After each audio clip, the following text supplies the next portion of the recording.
Welcome to Extremely Live. I am Micah Rock and Roll, and today I am sitting down with Julius Weil, who has had a storied career in the toy business and has worked on things that you absolutely have heard of. Welcome, Julius. Thanks so much for doing this. Mike, it's a pleasure. I've known you for years. We've shared meals together, and love your comic book. Oh, you're the best. Yes, Orange, yes. You were a big early supporter. You got real excited about it, and it meant a lot to me. Good. So, I know one thing you've worked on through your son. He told me this. You're a creative director, and you worked in toy commercials. I don't know if you still do. Do you still do that? Oh yeah. Okay, I was curious. Over 30 years in toys, probably over 45 years, probably in advertising, then toys one day. So yes, I found out that you worked on the commercial for Mr. Bucket, which for some reason I did. Has been lodged in my brain. I remember the first time I saw the commercial. I was at my friend Jesse's house, and we didn't have live television growing up, but I would watch TV at my friends' houses, and Mr. Bucket came on the television, and it was like, how does it even go? It's like, Mr. Bucket, put the balls in something or other. I'm Mr. Bucket. Put the balls in my top. I'm Mr. Bucket. Yeah. From my mouth they will pop. I'm Mr. Bucket. We're all gonna run. I'm Mr. Bucket. Buckets are fun. So, by the way, that jingle was written. The jingle itself was written by Richie Solomon, a good friend of mine, and also a toy guy over the years. The actual storyboard was done by Maurice Mahler. He was the art director. And then I went to Vancouver with Nita Davenport, and we shot it. Mr. Bucket! That's right, I'm Mr. Bucket. I'm Mr. Bucket. Toss your balls in my top, I'm Mr. Bucket. Out of my mouth I will pop, I'm Mr. Bucket. We're all gonna run, I'm Mr. Bucket.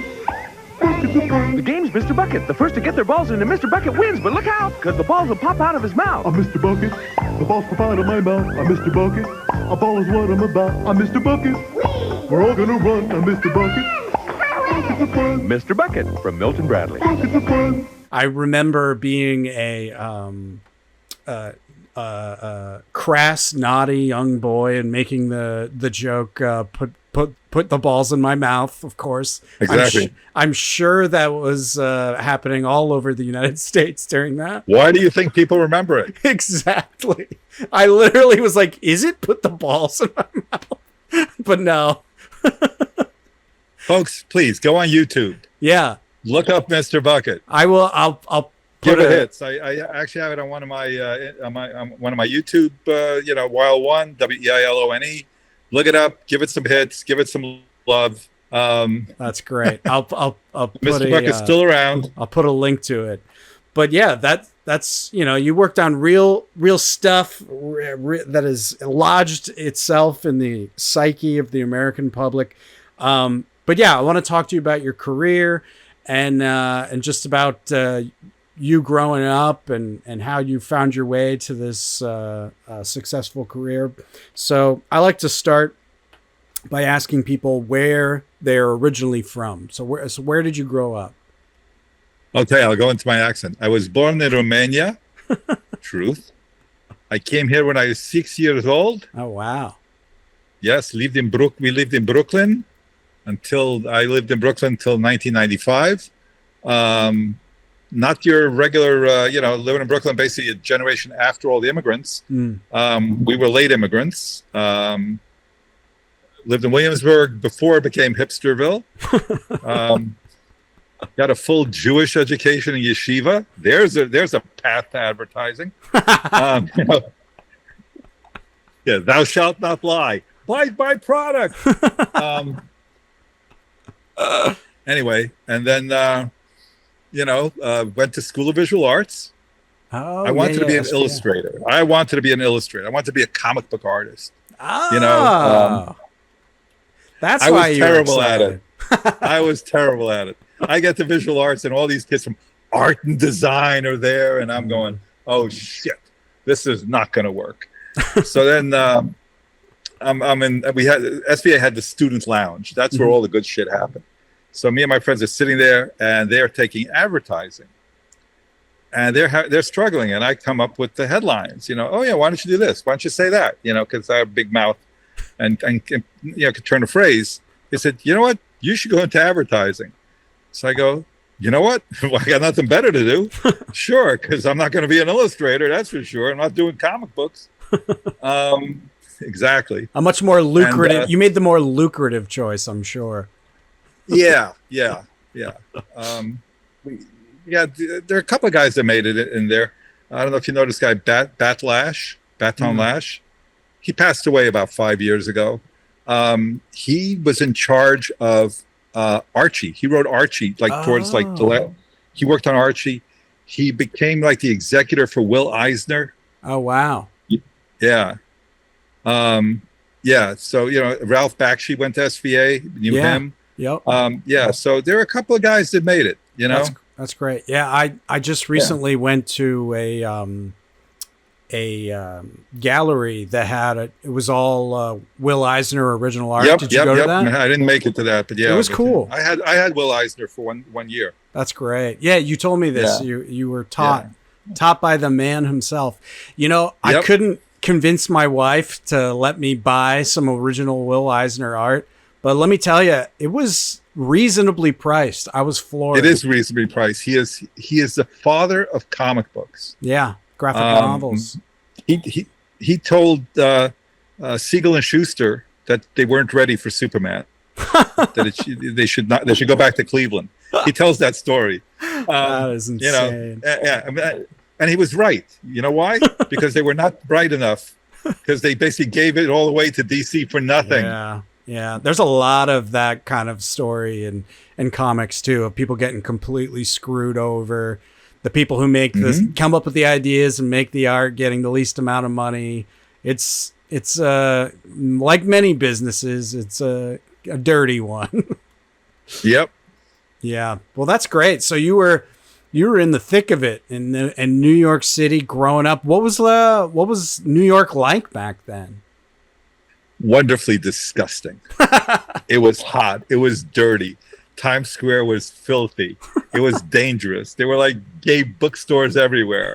It was like SVA was like, you get off the 6th train with all the graffiti. It was everything those 1970 movies are, like Serpico and stuff. It just looks disgusting. But man, what a great time.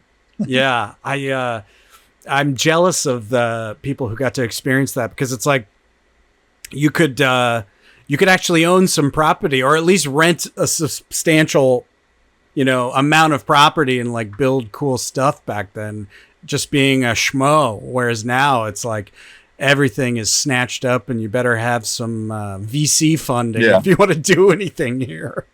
Yeah.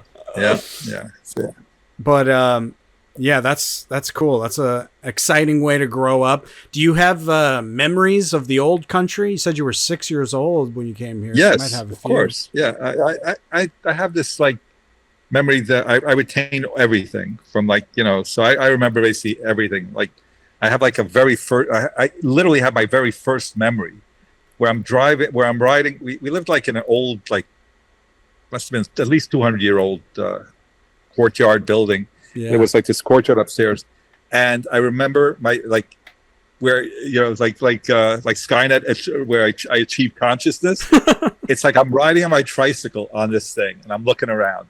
That's my first memory. How cinematic is that? Yeah, and and for fun, what we used to do is I would take apricot pits, and there was a crack in the flooring, the marble or slate flooring, and it would just the right place for a pit.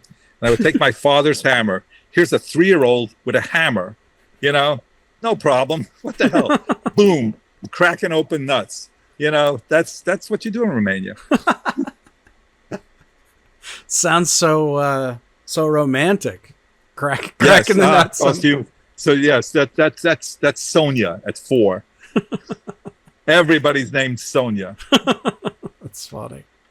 Yeah. So you wanted to be an illustrator. You decided you saw the competition and said no thanks.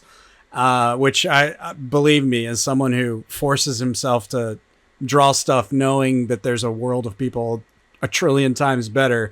I get you're it. good. You know, you're good. You're I good. appreciate it. But I know the feeling. But what did your early career look like? When did you, like, how soon out of school were you getting work, and what kind of work were you doing? Like, tell me about that time.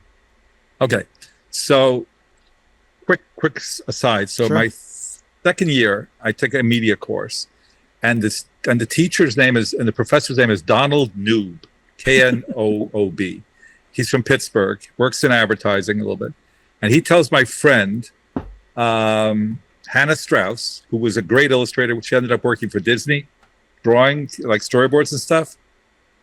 Lovely person. And he tells her, your friend Julius will never amount to anything.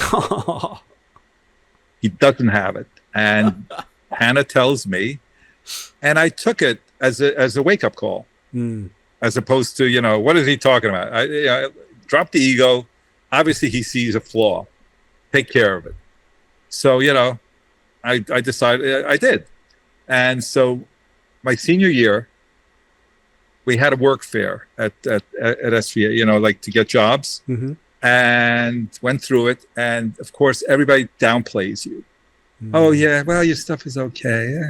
Had an advertising portfolio. So I went on vacation. I come back. There's like a dozen phone calls from 2 agencies. Where are you? And I said, you told me I wasn't good enough. I brought back my attitude. Don't worry, it came back to hit me. They said, no. So I interviewed, and like I had a job like within like 6 weeks. 6 weeks after I graduated. Wow. With foot cone and belting. Okay. My wife's aunt and uncle are heavy in advertising. Oh wow. Yeah. He I guess this is my aside. He did the Beef It's What's for Dinner. You remember this? Oh, sure. Yeah, with the Aaron Copland in the background. Yes. Yeah. So I guess I have a lot of advertisers in my life now. Yeah. But what do I want to ask here? Sorry, I'm like, it's 82 degrees in here, so I need to get a higher powered AC. Yeah. My brain's cooking. But so you what kind of like agency wise? What like level of agency are we talking about? Foot Cone and Belting was one of the top agencies at the time. Actually, they were founded in Chicago. They were like one of the early agencies, like Leo Burnett, J. Walter Thompson, one of the very early agencies. And Albert Lasker was one of the founders. I don't know if you're familiar with him, but there's a lot of hospitals with his name on it. Okay. On him. He made his money. Basically, he was just the guy who basically was smarter than Foot Cone or Belting and ended up with owning the place. The reason it was named Foot Cone and Belting. Foot was in New York, Cone was in Chicago, Fairfax Cone, and Don Belding was in LA. Got it. So they named it from east to west. That's funny. They indoctrinated us very well. So yeah, so basically you're like just like doing comps for people. For your creative, for the guy you're working for, you're an assistant art director. You're doing very little. What year is this? This is 1978 to 79. Okay. It's still Mad Men era. Yeah. And I'm going to drop names that people don't know, but even though they're no longer with us, Joel Saperstein was this old guy that he wrote. He used to work on cigarette accounts because we had a cigarette account, and he wrote like the Winston ads back in the '60s, you know. And Winston smoker takes good, like a cigarette should. That thing. Joel Saperstein. Nice. So one night we're working real late. And he goes to me, "You thought it's all girls and sex, didn't you?" Love Joel. That's great. First line I wrote, I was working. They had Immigrant Savings Bank, and they were working with Eli Wallach, was the celebrity, and there's a broken heart for every light on Broadway, but who fixes the lights? That was what I wrote. It was for a commercial, and and we shot it in Times Square, because back then it was before the days of LEDs, so it was really, there were light bulbs in those things. So. Yeah. It was cool. That's wild. Yeah, you really did live the real New York City ad man life. Mm-hmm. Yep. That was 1970. Yeah. Were you boozing clients and all that? Were you involved in that aspect? No. I was. They don't get the juniors in those meetings. Yeah, that makes sense. Right. But then after working there for a year, they made a big mistake. Uh-oh. They sent me on a training program. Okay. Why are you sending a guy who's already been in the business for a year on a training program? And I was a wise ass. Me and this guy, John Claps, we basically got booted a month into the program. For what? Yeah. What'd you do? I did a lot. I was, first of all, I complained. Okay. I said, why am I earning less than the people you're just hiring out of school? Oh, interesting. Okay. I was starting at 8.5, and these kids a year later were starting at 10. Oh. $1,500 is a lot of money. Yeah, back then. Yeah. Back when the dollar was strong. When the dollar was strong and the country was going to hell because of Jimmy Carter. And inflation was at 20%. Oh, man. So there you go. So it goes on. That's where your permanent record comes in. Okay. There was the guy who was running, one of the guys running the program was guy Ed Stevens. He was the advertising teacher at Syracuse University. They hired a lot of people from Syracuse, and Ed basically makes believe he's your friend, but he's really taking notes and doing a psychological profile. And then there was Maxine Pietro. She was from the New York office. She was the hiring person. Maxine knew the Beatles. Oh, wow. She also wrote a book, How to Get a Job in Advertising. Okay. She was really good, but she also was like, she did not like my attitude very much. And then, they would come in and try to teach you stuff. Like, who could tell me what the first image on television was? You asking me, like Mr. Trivia? And I raised my hand. I go, Felix the Cat, World's Fair, 1927.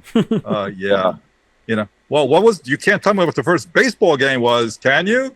I said, yeah, Columbia University. You want to know the score?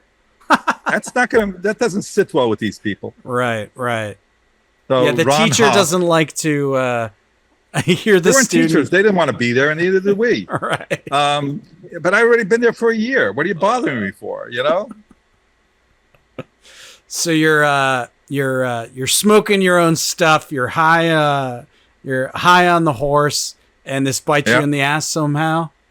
Yeah, well, yeah, it did. I was on the street for a year. I was blacklisted for a year over this. Is advertising like a tight-knit group? Everybody knows each other? No, but they check your references. Look, you're just starting out.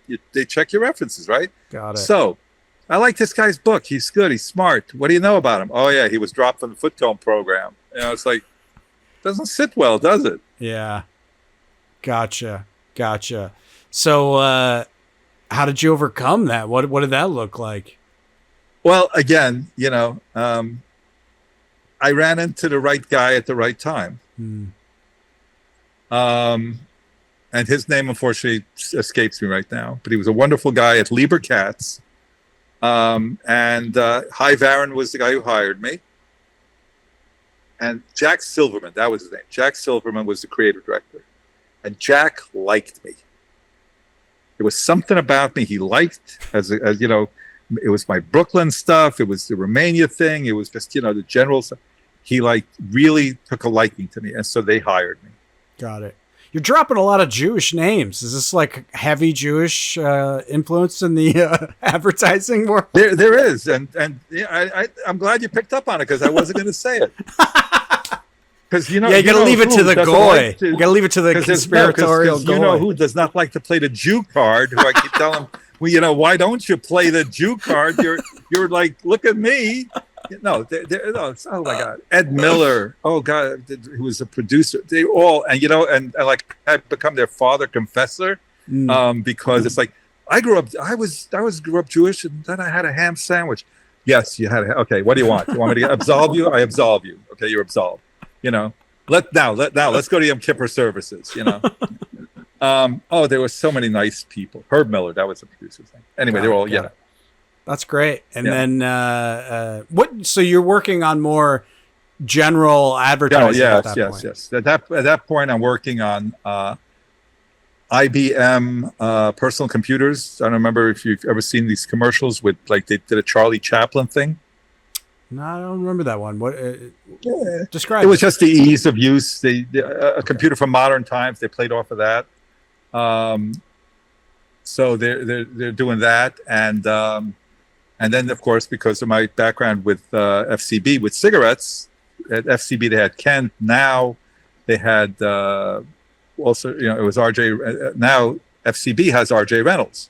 I mean, not FCB, Lieber Katz, my second agency. Again, more Jews. Lieber Katz. Stanley Katz. He started. That's a very, very much a madman story. His father was a furrier, and he did all the advertising for the Fur Council. He did the mink stuff. Oh, wow. The mink account. They had, like, the Black Llama account, which is a famous mink account from back then. Is this primarily magazine work you're doing, or is it television? Magazine, no TV yet, really. Okay.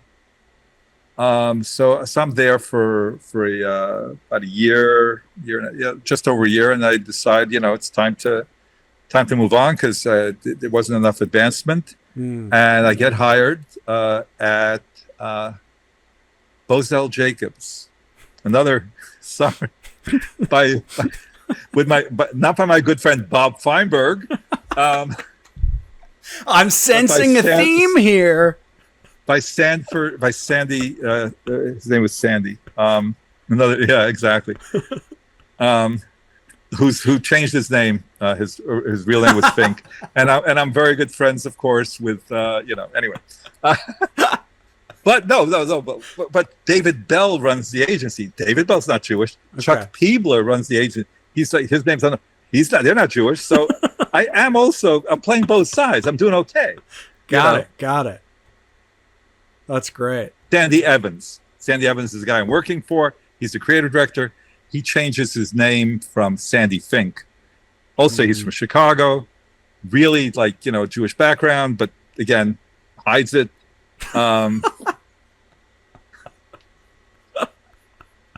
See, I have the opposite thing. People assume I'm Jewish, and if I think I can hanging out with us, if I think I can get some from it, I'll just let them believe that. Oh,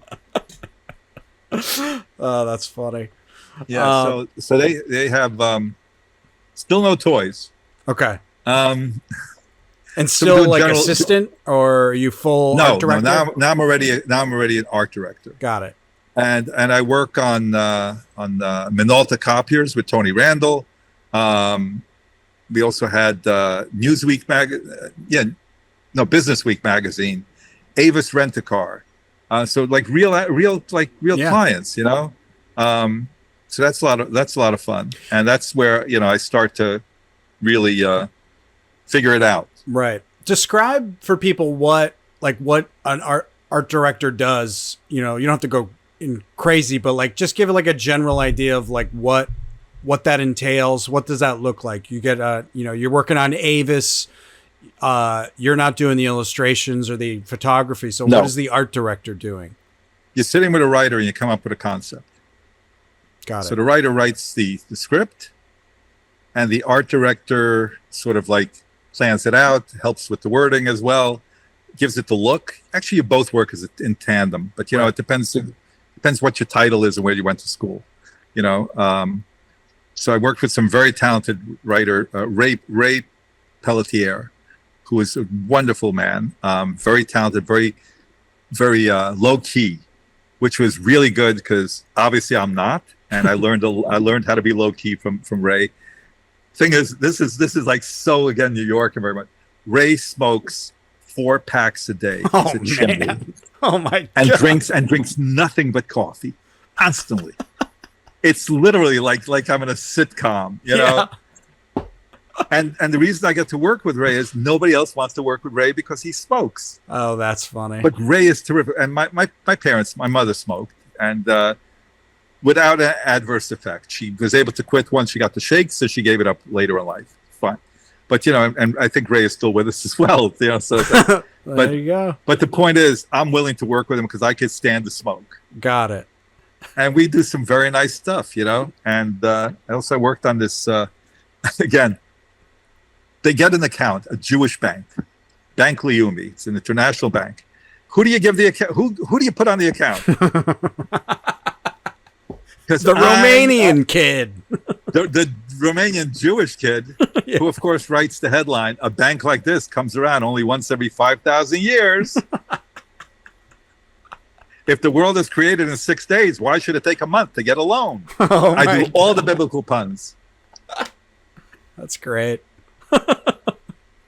Yeah, you knew the target market. That's perfect. That's it. You gotta know your audience, right? So you're working and killing it in New York advertising. You're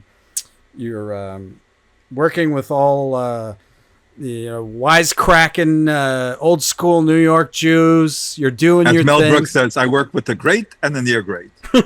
When he was doing the 2,000-year-old man. I knew the great and the near great. Another one. Bill Appleman is now okay. So now I get a new creative director, Bill Appleman. Again, another one, and he likes me too. So advance.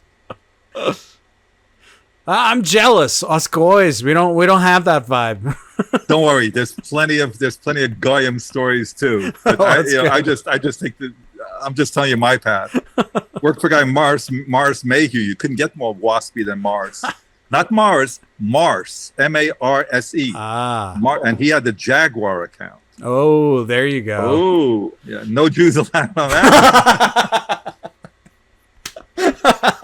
Was that how it worked? No. Mars was terrific. And his daughter worked at the agency too. They were all there are very few people who I worked with that I could say, ooh, what was that? Everybody had a good side. Everybody had a sense of humor. Yeah. And cool. And it was all good. Yeah. Yeah. I am curious about advertising. Cause like you, I like to come up with, witty jokes or just quick one-liners and things like that. I like that kind of, abbreviated, fast kind of, to the point type of writing and stuff like that. So I have always been interested. I've never really pursued it beyond, I've worked in media and I've worked in entertainment, but yeah, advertising is kind of interesting to me. You were, as we get to later, you were at the wrong time in history. Because if you would have been back in the 90s and if you would have come to the agency where I talk about next, which is where I really made my stuff in toys, which is Griffin McCall. Heavenly sound, please. Fabulous place. Wonderful place. Great memories. Everything. Joe McCall did not hire you because of advertising. Joe McCall hired you because of your life experience and because you were different. That's cool. And Tom Griffin, also, who is his partner, could not say enough about both of them. Basically about everybody I worked with, but those two, I mean, it was such a family that we worked at, and we really, everybody cared about everybody, and that's why the work became so memorable, because it wasn't just work. It was like we put everything we knew into it. Are you familiar with Sam Register? I feel like I know the name, but no. Oh yeah, you know the name. Sam Register's head of animation at DC. Oh, okay. Warner Brothers. Yeah. Guess who gave him his first job? You? At yeah. No. He kidding. came. He had met Tom Griffin. He was not he was an illustrator. Mm-hmm. Meets Tom Griffin, and Tom says, "Oh, this guy might be interesting." Shows him Joe. Joe then says, "Julius, interview him. Let me know what you think." Sam has got all the great. He's a terrific guy. And so I said to Joe, I said, "You have to hire him. He's perfect. He's perfect for us." And he did. And then he went on to Cartoon Network when that was founded. Wow. And then he went on to Warner Brothers when that was bought. And Sam is just one of the most talented people. And, you know, when he first started, what he did was he repurposed the old G.I. Joe animation and stuff, you know, that was for like Adult Swim and stuff or whatever. No, it was when it was part of Sunbow. Sunbow was a subsidiary of Griffin McCall that Joe started. It was a production company. What was it called? Space Roller Coaster, I think, was the show that they produced at one time when you were probably before you were born. Great Space Roller Coaster and other stuff. My Little Pony they produced. The G.I. Joe stuff, Transformers. If you look at the movie Leon, the was it the you know the movie Professional? I'm talking about? The Professional. They're playing a Transformers commercial or part of the program. No, part of the programming on the girl on the spot when the girl is watching when they kill her family. Yeah, and Joe and Tom's name are in the credits because of that. That's awesome. We just my wife and I just watched that a couple weeks ago. Yeah, Leon funny. The Professional. Yeah, that was it. Yeah. That's its original name. Yeah. That's cool. Yeah, man. Yeah. So you're wheeling and dealing. You're getting your. It is interesting to me that I feel like New York media is smaller a world than you realize. You bump into a lot of people that go on to make interesting things and. You come across a lot of people, and it's Danny Liner. You know Danny? Who passed away? Yes, you do. The director. Dude, where's my? Where's my car? Jumping at the Boneyard was a short he did. I think he went to Purchase SUNY Purchase. So he used to produce. He was a producer at the Griffin McCall, like a freelance producer. Got it. And Joe and Tom gave him the space, like for pre-proing his shorts. That's awesome. This is how many places are like that. Yeah. That encourage their creativity. Yeah. If you had a project and you came to Joe and Tom, they would let you do it. That's cool. It was you know. Yeah, that's a gift for sure. I haven't seen a lot of that working freelance these days. Right. I also haven't seen a lot of hiring for differences in interesting backgrounds either. Like I feel like a lot of the places I work, there's a type of person who gets the job there, and I'm like I somehow tricked people into thinking I'm one of them, and that's why I'm there. It feels like a different mindset. It feels like more corporate now and buttoned down, whereas what you're describing sounds very creative, sounds very loose and fun. Sounds like a good time, to be honest. Well, yeah, it was. Look, we'd stay there till 9. I mean, 10 sometimes. You know, there was wine in the office, which you'd pull out. We'd order dinners. We'd all get. And you wouldn't be eating in your office. You'd be going to a conference room, and everybody who's working late would be doing it. We had a studio there, you know, with illustrators who would do storyboards. It was like really a lot of fun. I mean, you know, it's like you got to. It was the closest thing I can say is it's very much like the Dick Van Dyke Show, you know. If anybody is watches it on MeTV or remembers any of that stuff. But it was a very creative atmosphere. That's fun. What was one of your favorite campaigns you worked on? All right. Okay. So now we got to go back a little bit. Okay. So because so we got to go back to Bozell Jacobs, which then merges with Kenyon Eckhart, becomes BJKE. They have Chrysler, you know, all that stuff, and they get Tyco toys. Nice. Are you familiar with what Tyco was?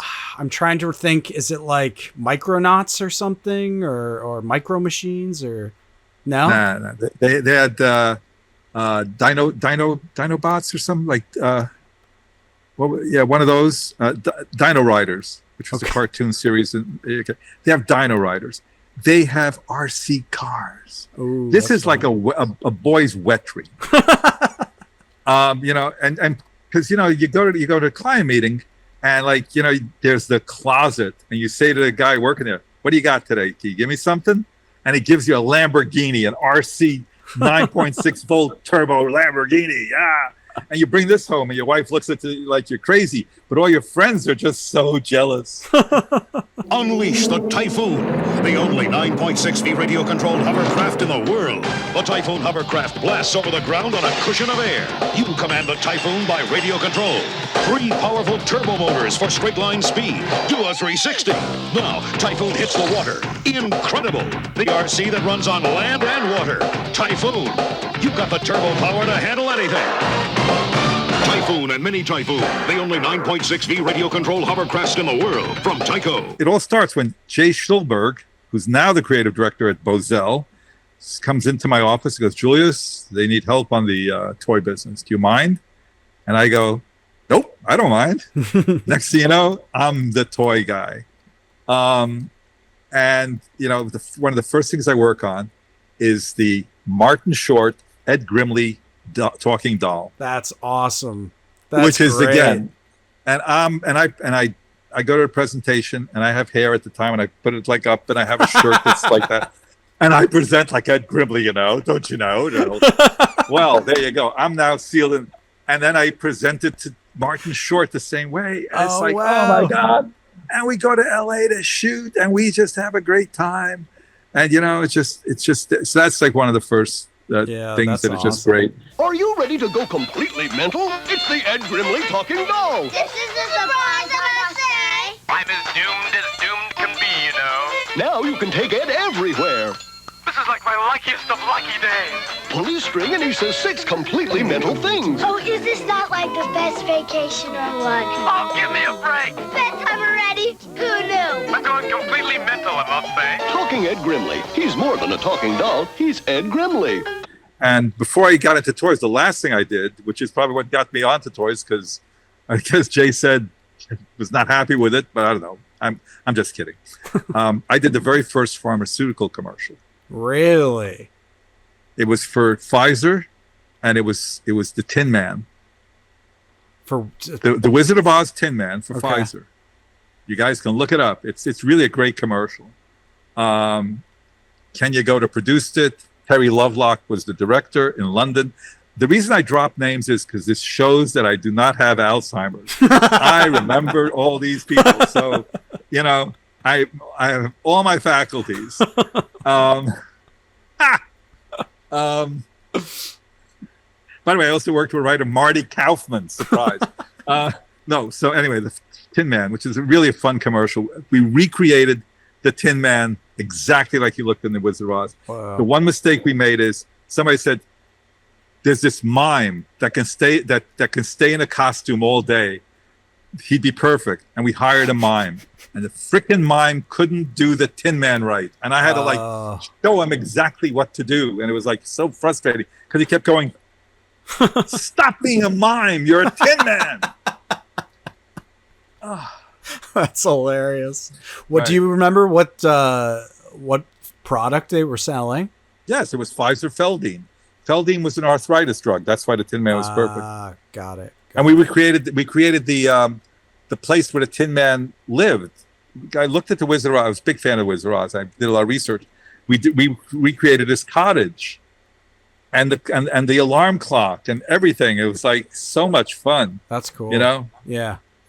Well, I worked on a Comedy Central show, and one of the coolest things and places I like to hang out was the prop master was on set, and he had his own studio basically, and yeah, just to go in and see like them creating these wacky props for like throwaway gags and stuff. It was really cool. That seems like a fun gig as well. Yeah. Just like making things just seems fun to me.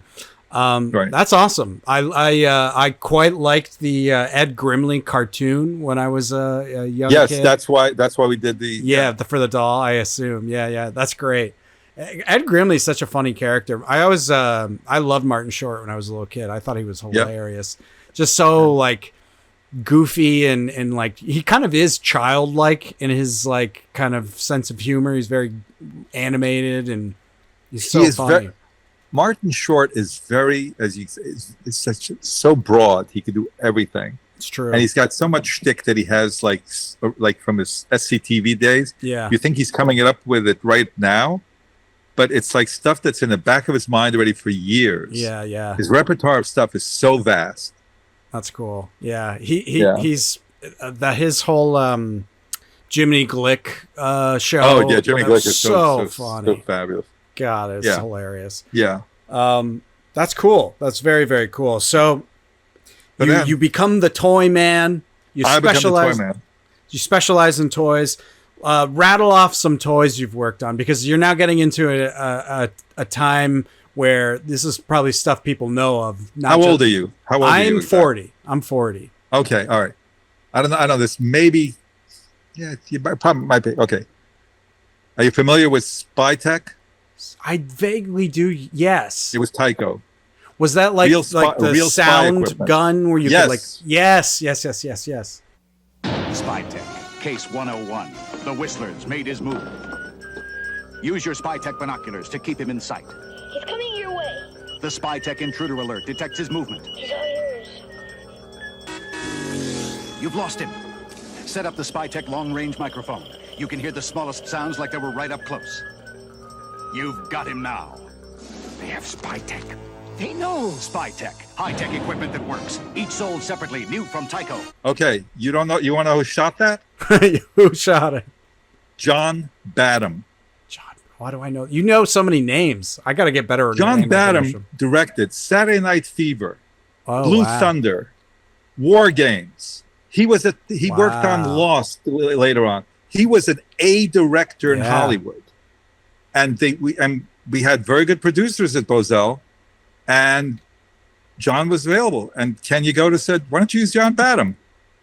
Oh, is he available? Yeah, he'll do it. And we shot on the back lot of Universal. That's great. Man, I didn't realize that like they're pulling like super high level talent for this stuff. Like back then, yeah. And I made sure, like, we hire. If you look at those commercials, you will find people who go, he looks familiar. I hired all these like B actors for parts. That if I saw anybody showed up in a casting call that was like from a sitcom in the '60s, I made sure he was in my commercial because it's like an Easter egg. Yeah. That's so funny.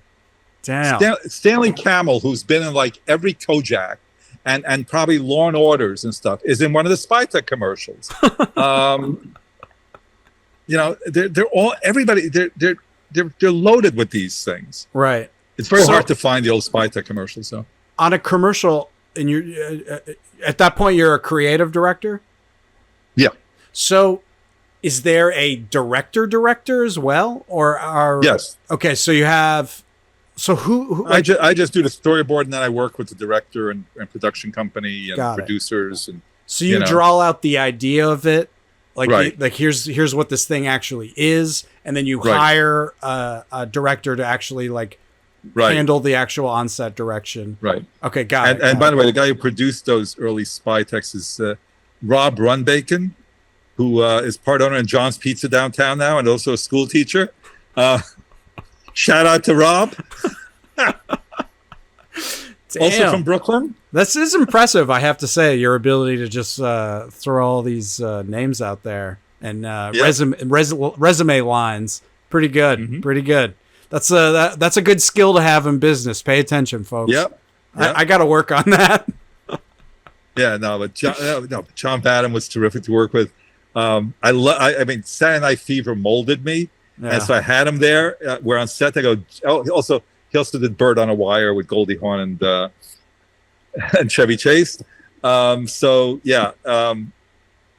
a I said, tell me about it. What was it like? And he did, and it was like, okay, cool, So I got an inside feel on it, Yeah, that's awesome.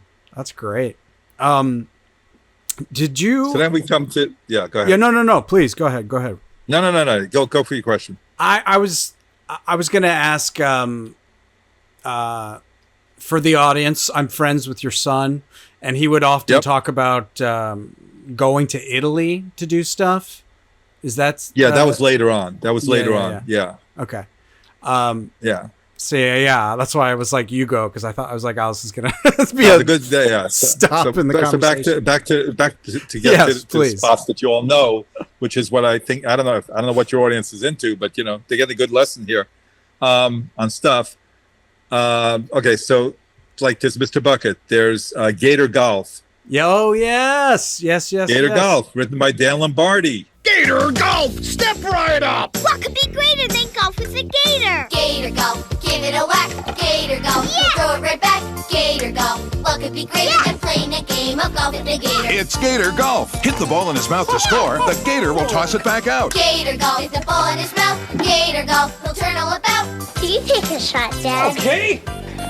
You watch a pro. Gator Golf, what could be greater than playing a game of golf with a gator? Gator Golf. So I think Mark Mazout did the board. that's crazy. Dan is not Jewish, and neither is Mark. I'm not keeping score. There's no keeping score, but and Dan is a big proponent. He's trying to get a GBI project off the board as well. Griffin Bacall. So this is a hopefully a training round. Lloyd Goldfine. I don't know if everybody knows Lloyd. I feel like I'm doing a telethon here. I'm reading off things. Lloyd worked at there. He worked at G.I. Joe for years with Rob Trevellino, and then he went off to Mattel, and then he went off to 4Kids advertising. So a lot of stuff you used to watch at 4Kids, Lloyd was very involved in. Yeah. Did you like Yu-Gi-Oh and all that stuff? Yeah.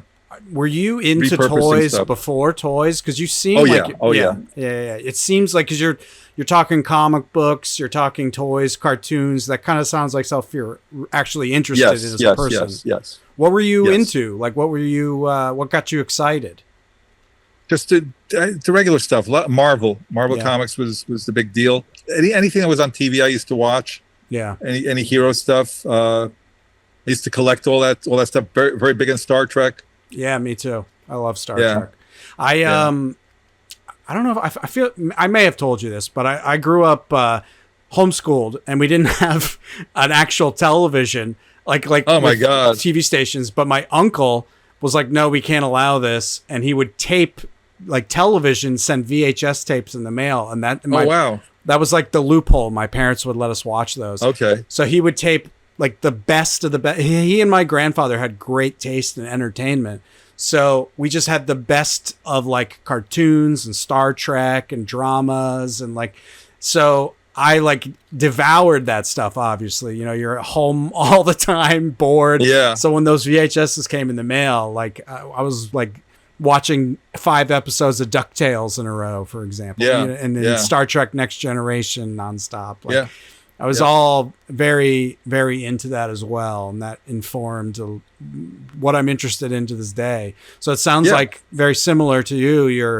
You're actually into this stuff, and then you're getting to actually work on it. That's pretty. Getting to work on it. Yeah, I have in storage. I have every Star Trek action figure from Next Generation, from that Playmates world, with the exception of the Red Data. Okay. which was from the one with the Borg, where they and there's a card that's also they were outrageously priced. It's like Beanie Baby prices. I said I can live without those, but I pretty much have every one of them. I don't know what to do with them, but that's one of my questions. What are some cool things you have in your collection? So you got Star Trek. I've been to your Manhattan apartment, and you have toys everywhere. You've got you're a collector as well. Those toys are a lot of those toys were things I worked on. Got it. And duplicates of things I like. Yeah. A lot of the stuff also, like I said, I have a lot of stuff that's in storage that never been opened. I was going to say, are you a take it out of the box guy or leave it in? Me and my friends like Lloyd and oh my God, we were so crazy once. Pizza Hut had these Star Wars cups back in the 90s. The cups were huge. Like McDonald's had a lot of cups. Yeah. No, but this was a Pizza Hut promotion, and it was a blizzard. And Lloyd, myself, and Rob are working late, and we start walking out in the snow looking for the Chase cup that's hard to find that night. That's what we were into. That type of shit. Then, of course, Power Rangers comes up. Oh, And yeah. before anybody knows about the figures, I find out that on Mott Street, they're selling the Japanese ones. Yeah. Okay. And again, in the snow, I'm taking these guys to Mott Street, to this one little place, which basically, is like, where are we? Are we going to get kidnapped here? Whatever, and boom, yeah, we're running around the office with like Power Rangers toys. That's hilarious. Oh my God. Are you interested at all in the art toy thing? Do you know about this? Like these like low, like super custom artists make like a run of like 100 like soft vinyl Japanese style toys or anything? I never understood that. Yeah, I never understood that stuff. It just Interesting. I cannot comprehend it. That toy company. That's the name I can't remember, of course. The ones that have those little ones. It's like, why do I want something that doesn't look like what I'm playing, what I like? Right. I hear you. I'm sort of interested in. It's called Safubi. It's like the Japanese vinyl, like the kaiju monsters. I like the monsters; they look cool. Right. But I hear you. Like dropping, $200 on an art toy is a bit much. Yeah. One day I'm at Hasbro, and this young guy shows me this toy. He goes, "What do you think of this? It's Pokemon. We're going to pass on it." Oh. I go, "Yeah, it doesn't look like anything." That's my moment. Well, that's going to be a clip for sure. Oh my God. And there's a guy, I will not mention his name, who supposedly his father was a porn star named Long Dong Silver. Oh God. Who worked at Hasbro. And I'm not mentioning names, sorry. Not going to drop his name. That's hilarious. Man, so yeah, you're a true fan. You actually cared about everybody. This stuff. We all were. Well, most of us were. Yeah. The women who worked there were, just marginal. That's how it always goes. It's the guys who are the big dorks, and then the girls are like, my God. Play with your toys, weirdos." Yeah, the women cared more about what the hot restaurant was that week. Yeah. Yep. That's still true to this day. Right. Yep. For the most part. But I did one of the Operation commercials. I was just talking about Operation the other day. I was telling my wife, the original, he didn't have underwear. His belly hung over his crotch. Yep. Yeah, I know. And I'm like, it's so lame. They gave him like polka dot underwear now. Yep. So that was a cool idea for a toy, actually. It was just it felt like this weirdly reversed engineered like idea of like, oh, if you connect the circuit, it makes a noise. How can we turn this into a toy? It's just so strange, but it was cool. I liked it a lot. Back then, there were inventors who came up with the mechanisms, and they licensed it out. Yeah, and they got like I think 6 points for it. I think that was the going rate, 6%. Oh, of all sales. Wow, it was a good deal. Oh yeah, they got 6. Their agent gets like 2 or 3. So yeah, but they're still making good money. Yeah. So Operation is one of those things. That's cool. But there's a lot of Operation. Joe Donnie was like the Operation king. He was the writer, a creative director at Griffin McCall and other places. He also did a lot of them. Dan Lombardi wrote, I think the one I worked on, is it water on the knee? Operation. What is that? $500 fee? Operation. I'm the doctor for you. I totally forgot about that. Yeah. Man. There's a celebrity. The guy who was in that is also a celebrity. I worked on, again, this is another one written by Richie Solomon, was Mr. Perfection. Oh, I feel like I know the guy in the blue. The guy who looks like Jay Leno because we put a prosthetic chin on him. Okay, yeah. And like his chest explodes in yellow. This is hilarious. Were you a board game person at all? Were you? No. No. Okay. No. And here I am working on Milton Bradley. Mm. And I work on Yahtzee and I work on all this stuff, and it's like I'm okay with board games, but no, I don't have time for this. I don't have the, you're busy in the middle of a blizzard getting a Star Wars cup or whatever. Exactly.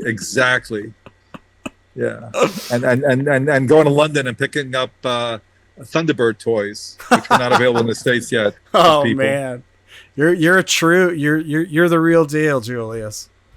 We all were. That's good. That's probably why all those commercials were so catchy and memorable, because you actually cared. You know what? We didn't do commercials that were today. Unfortunately, what's happened is everything is a catalog. The clients just want just tell me what it does. Just show it to me. Well, it's like, okay, you're in a visual medium. Why are you just? We did like stuff that was different. Yeah, it was like stuff that, and this is my entire toy career is based on this. I want to do a commercial that when kids are in a bar in their late 20s, start talking about it, I go, do you remember that commercial? Do you know what they were doing? They were knocking off this movie. And it's like, or that comes from, that's from here. It's like, it's like, that's the point. I want these things to be adult. I don't want them to be stupid and childish. Right. I don't do them for kids. I do them for myself because kids are smart.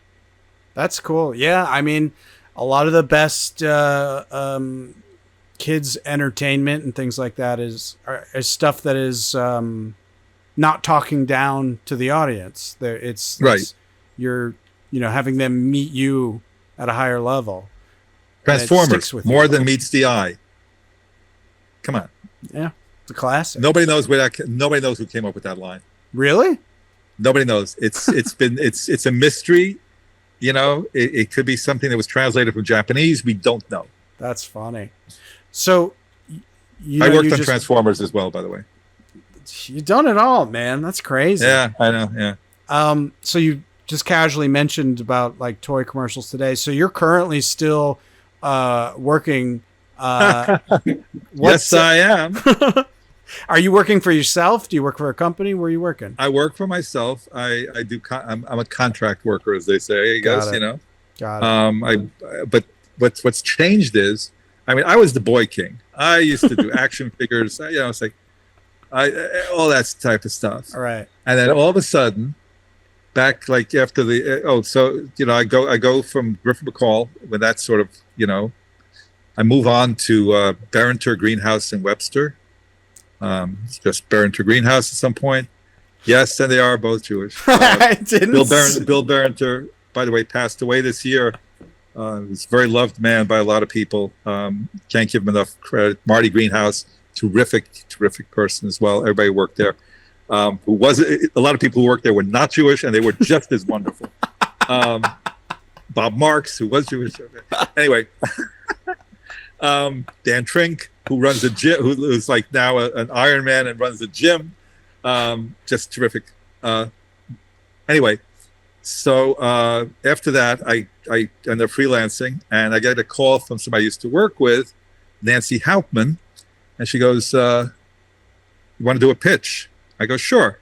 So we pitch Isaac Larian, MGA Entertainment Toys, and they did Bratz at the time. Oh yeah. And Isaac, and I'll keep it short to that. Isaac liked us, and Nancy's been working for him straight for since 2000, God knows what.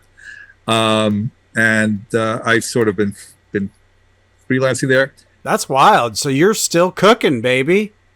Still cooking. And I also work on the Ninja Turtles. Oh, that's awesome. Yeah, Ninja Turtles. And Power Rangers. Damn.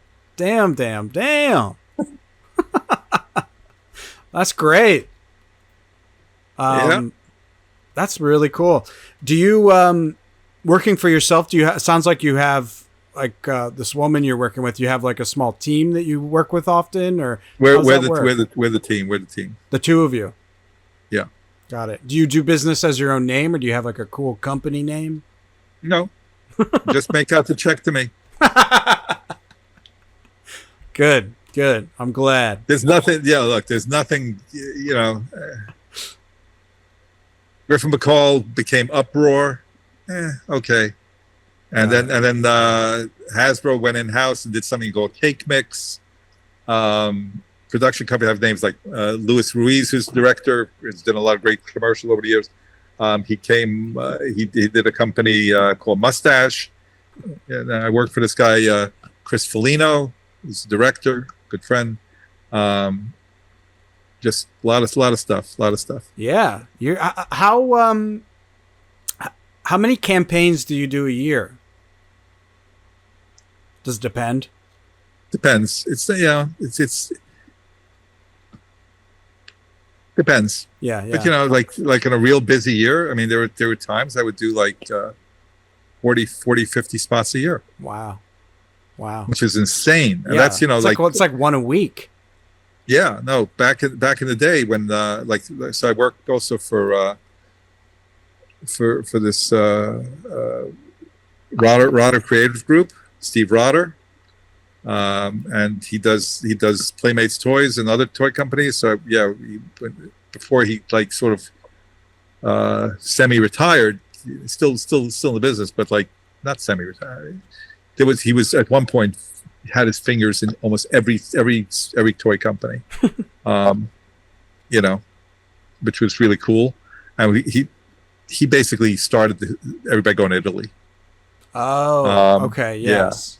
So yeah, this is how I found out you worked in toys. Your son was telling me stories of going to Italy with you to work on. I think it was the Tech Decks, the finger skateboard thing. Is that correct? There was yeah. Oh, the other one is the other big one was Squinkies. Squinkies? What's Squinkies? You remember Squinkies? No, Squinkies was huge. I missed that back one. In like 2000. There were these like little. They came in these like little balls, and they were these like little squishy toys. Nothing. They were like, and they became a phenomenon for about 2 or 3 years. That's so funny. I'm looking at them right now. Swinkies. Squishy, swashy, squishy, fun. Oh, they are fun. They kind of have a Pokemon thing going on. Cute little animals that come in a ball. That was Blip Toys out of Minnesota. Also wonderful people. Oh, they made a Nintendo DS game. 2 of them. Squinkies 2. Yeah. Yeah, no, Squinkies was huge. Yeah, I had no idea. That's great. These look cool, actually. Man, toys are fun. Have you ever toyed with the idea of designing your own toy for fun or fun or profit? No, because there's no money in it unless if you're a toy company, you're rolling the dice. Yeah.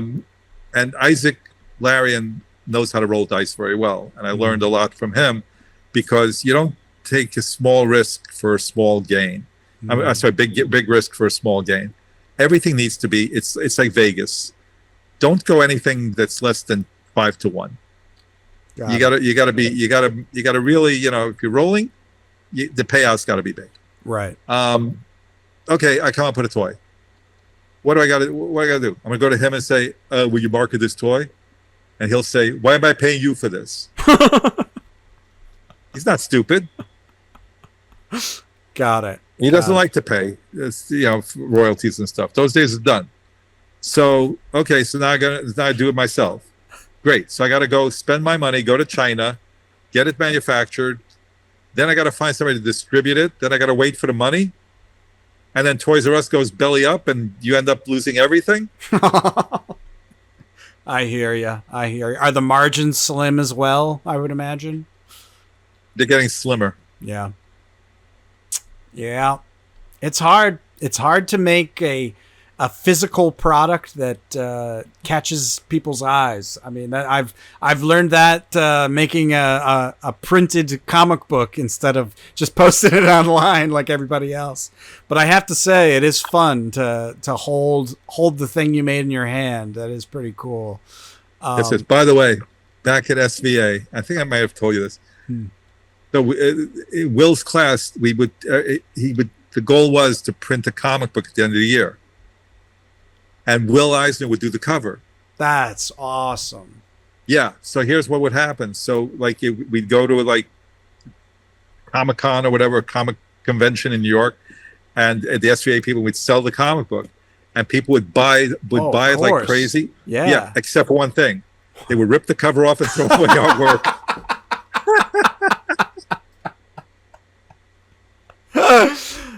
Those fucking comic book nerds. So disrespectful. They're like, Yeah, I don't like the interiors. yeah. Yeah. Did you know that R. Crumb came to SVA and like did sketches for kids for nothing? Really? That's yep. One day awesome.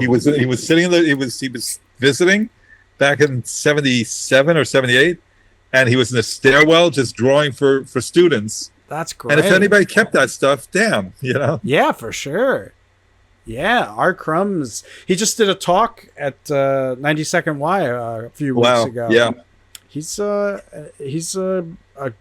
you ever looked at his like sketchbook collection? They yes, post? I He's have. incredible. He's really, really good. He's impressive. And I'm going to Will switch the Eisner topic as well. to AI for a bit. What's that? I'm switching the topic to AI for a Yeah, bit, based go on for R. it. Crumb and all these. Okay, Sure.